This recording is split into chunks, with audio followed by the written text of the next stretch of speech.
Okay, so where we left off, Zero and Stanley were just drinking the jars and starting to head to the Big Thumb, and they were not feeling well, especially Zero. His stomach was really hurting. So I'm going to pick up at chapter 36. They put 4 of the unbroken jars in the burlap sack in case they might be able to use them. Stanley carried the sack, Zero held the shovel. I should warn you, Stanley said, I'm not exactly the luckiest guy in the world. Zero wasn't worried. When you spend your whole life living in a hole, he said, the only way you can go is up. They gave each other the thumbs up sign, then headed out.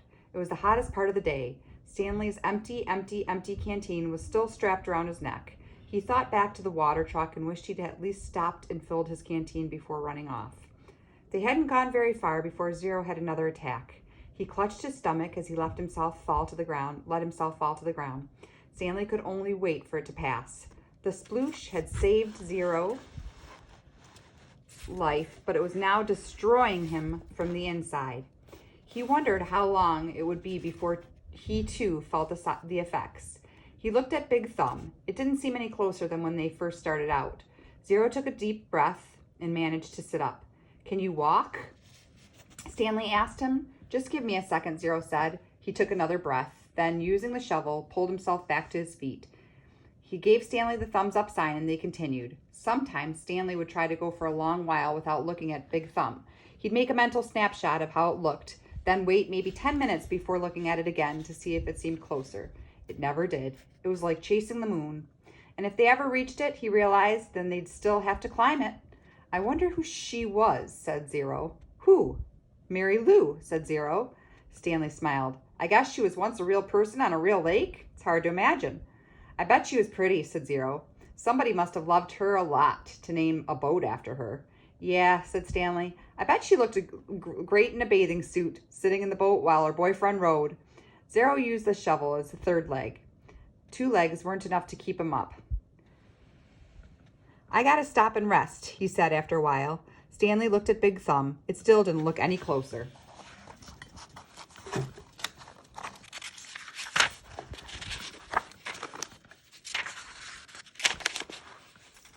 He was afraid if Zero stopped, he might never get started again. We're almost there, he said. He wondered which was closer, Camp Green Lake or Big Thumb.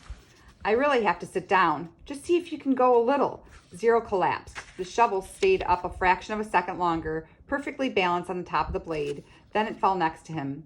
Zero knelt, bent over with his head on the ground. Stanley could hear a very low moaning sound coming from him. He looked at the shovel and couldn't help but think that he might need to dig a grave. Zero's last hole. That's an interesting line. Let me try to fix this for us here. And who will dig a grave for me, he thought, but Zero did get up. Once again, flashing thumbs up. Give me some words, he said weakly. It took Stanley a few seconds to realize what he meant. Then he smiled and said, R-U-N. Zero sounded it out himself. Run, run, run. Good, F-U-N. Fun. The spelling seemed to help Zero. It gave him something to concentrate on besides his pain and weakness. It distracted Stanley as well. The next time he looked up at Big Thumb, it really did seem closer.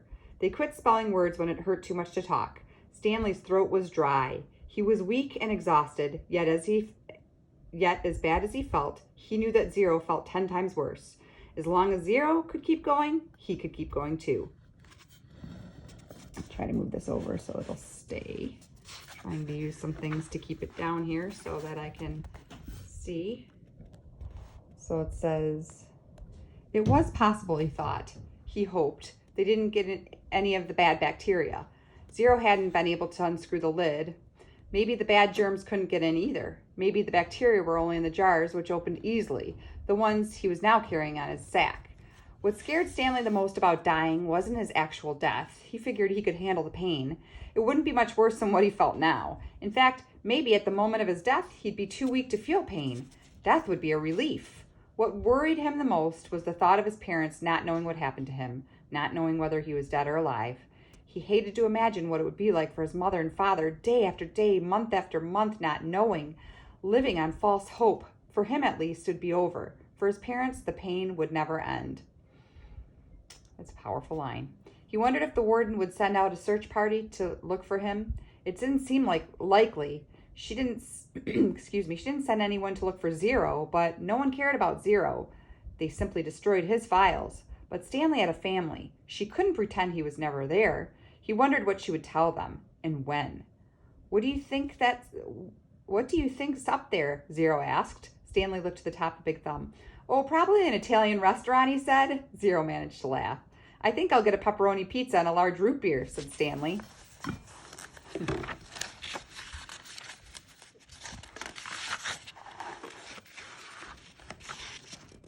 I want an ice cream sundae, said Zero, with nuts and whipped cream and bananas and hot fudge. The sun was almost directly in front of them. The thumb pointed up toward it. They came to the end of the lake. Huge white stone cliffs rose up before them.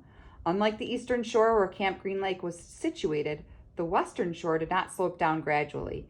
It was as if they had been walking across the flat bottom of a giant frying pan, and now they had to somehow climb up out of it. They could no longer see Big Thumb. The cliffs blocked their view. The cliffs also blocked out the sun. Zero groaned and clutched his stomach, but he remained standing. I'm all right, he whispered. Stanley saw a rut about a foot wide and 6 inches deep, running down a cliff. On either side of the rut were a series of ledges. Let's try there, he said. It looked to be about a 50-foot climb straight up. Stanley still managed to hold the sack of jars in his left hand as he slowly moved up from ledge to ledge, crisscrossing the rut. At times he had to use the side of the rut for support in order to make it to the next ledge. Zero stayed with him somehow. His frail body trembled terribly as he climbed the stone wall. Some of the ledges were wide enough to sit on, others stuck out no more than a few inches, just enough for a quick step. Stanley stopped about 2/3 the way up on a fairly wide ledge. Zero came up alongside him.